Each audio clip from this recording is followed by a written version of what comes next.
नमस्कार मित्रांनो, कसे आहे सगळेजण? तर आज होता श्रावणातला पहिला शुक्रवार आणि माझा होता उपवास आणि संध्याकाळी मला ज्योतीची पूजा सुद्धा करायची होती. तर आता तुम्हाला प्रश्न पडला असेल की दादा तू कसा काय हा उपवास करतो? हा उपवास स्पेशली बायकांनी करायचा असतो त्यांच्या मुलांच्या दीर्घ आयुष्यासाठी.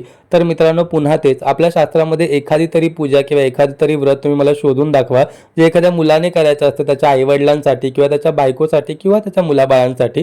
तुम्हाला शोधूनही सापडणार नाही, कारण जे काही करायचं असतं ते सगळं बायकांनीच करायचं असतं त्यांच्या कुटुंबासाठी.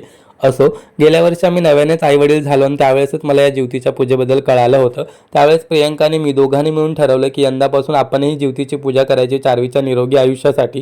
गेल्या वर्षी चार्वी फारच लहान होती, त्याच्यामुळे तिला फीड करावं लागायचं.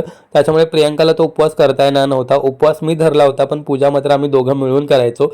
यंदा चार्वी आणि प्रियंका दोघी इथे नाहीत, पण चार्वीचा पिता आणि प्रियंकाचा पती म्हणून घेतलेला वचन पूर्ण करायची जबाबदारी माझी नाही का? बाय द वे, याबद्दल तुम्हाला काय वाटतं मला कमेंट करून नक्की सांगा.